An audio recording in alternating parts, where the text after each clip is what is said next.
By now, it should be clear to anyone paying attention. The world is changing. The latest demonstration of this is that United States has been directly talking to Hamas, led by U.S. President Donald Trump's hostage envoy, Adam Boehler, in Qatar. The negotiations, unprecedented in nature, have largely been focused on securing the release of American-Israeli hostage Eden Alexander, along with the dead bodies of American Israelis Itai Chen, Omer Nutra, Gadi Haggai, and Judy Weinstein. Israel was not fully briefed on the talks ahead of time. The talks signaled a departure from a decades-long U.S. policy of not negotiating with Hamas, which Washington and many Western countries list as a terrorist organization. If this moment feels like déjà vu, it's because it is. This is hardly the first time Washington has empowered Israel's enemies, while claiming to have Israel's best interests at heart.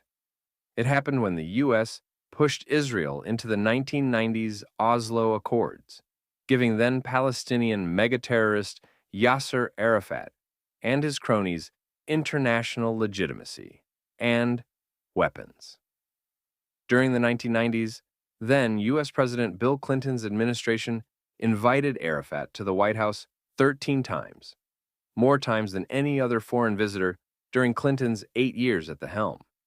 By then, Arafat, chairman of the Palestine Liberation Organization, was profusely corrupt, using public funds for his own purposes, which ranged from financing an expensive lifestyle in Paris for his wife, to buying and retaining the support of Palestinian politicians, to funding 13 so-called security organizations, which Israeli Prime Minister Ariel Sharon used to call security terror organizations.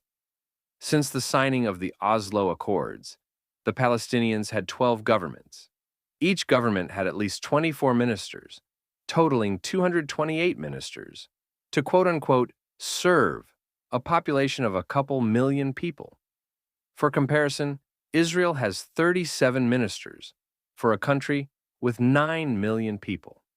But Clinton's obsession with solving the Israeli-Palestinian conflict only encouraged even more Palestinian corruption. While signaling to the Palestinians who were disgusted with public corruption that the Americans were neither interested in nor planning to hold Arafat accountable.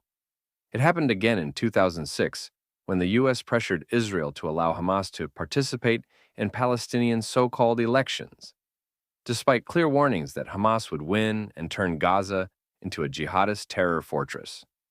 In 2014, then U.S. President Barack Obama even got behind Hamas's right to exist and keep its arsenal intact during another war that the terror group provoked with Israel that year. More curiously, Obama subsequently sent his Secretary of State, John Kerry, off to cavort with the Qatari and Turkish foreign ministers in Paris, which incensed Israeli ministers, the Egyptians, and Palestinian Authority President Mahmoud Abbas at the time. It happened yet again with the Iran nuclear deal signed under Obama, where America and its allies poured billions into the Iranian economy, money that was promptly funneled to Hezbollah, the Houthis, Palestinian Islamic Jihad, and Hamas. Of course, many in the crowd will point to the so-called record-breaking $38 billion military aid package for Israel that Obama signed into effect in 2016 before he left the White House. But what they don't know, or won't tell you, is that all U.S. military aid to Israel, other than loan guarantees, is comprised of credits that flow directly from the Pentagon to U.S. weapons manufacturers.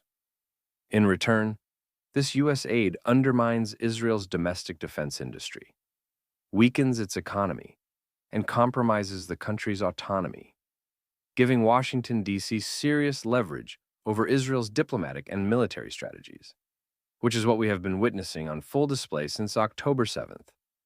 This isn't always done out of malice.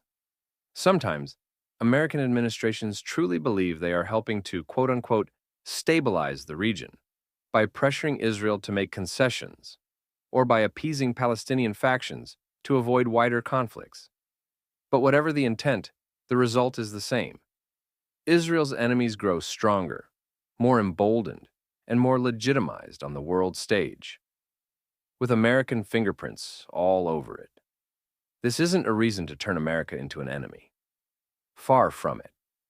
It's a reason to recognize that America's interests and Israel's interests are not identical. They never were. And that's okay, as long as Israel finally learns to act in its own interests without pining for American permission.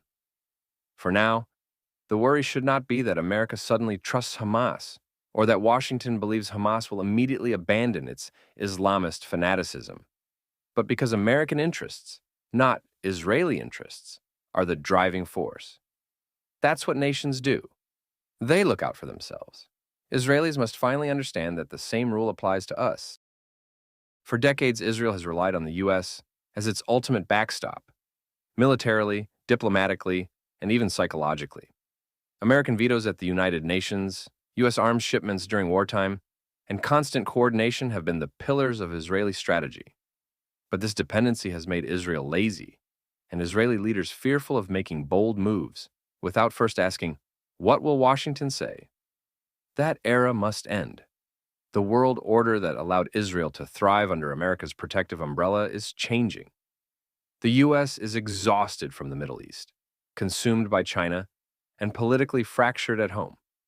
Global power is becoming multipolar, with rising powers like China and India, a resurgent and cynical Russia, and an unpredictable Europe, each playing their own game.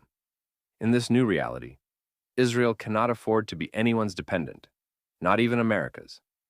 Direct U.S.-Hamas talks are a slap in the face, but they are also a wake-up call. They prove that Israel's interests will never be fully aligned with America's, no matter how deep the friendship. It's not betrayal, it's realpolitik. And the only way for Israel to protect itself on its own terms is to generate its own leverage. That means building economic, technological, and military power that is not contingent on American approval. It means investing heavily in regional alliances with countries like India, Greece, the United Arab Emirates, and even Saudi Arabia to create diplomatic alternatives to the U.S. veto. It means shaping a defense industry that is fully self-sufficient, so that when the next war comes, we don't wait for a shipment of American bombs that may or may not arrive on time. Israel has a ton to offer to many countries who see the value in it. If we stop acting like we need America's constant approval, we will realize something powerful. Plenty of nations want to work with Israel, not as a charity case, but as a strategic partner. Israel has the world's most advanced military technology, cybersecurity, artificial intelligence, water and agricultural solutions, and medical innovation. These assets are gold in a world where security threats are rising, food and water crises are worsening, and digital warfare is the new battlefield. Look at the nations already lining up. India sees Israel as a critical defense and tech partner. The United Arab Emirates and Bahrain didn't sign the Abraham Accords out of love for Zionism. They did it because Israeli security technology helps them counter Iran, and Israeli business opportunities help diversify their economies. Greece and Cyprus are deepening military ties with Israel because they know Jerusalem is the only country in the region with the capability and will to counter Turkish aggression.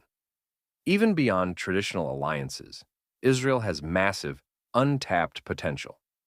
Latin America, facing rising crime and instability, needs Israeli security expertise. Africa, dealing with water shortages and agricultural challenges, can benefit from Israeli innovation.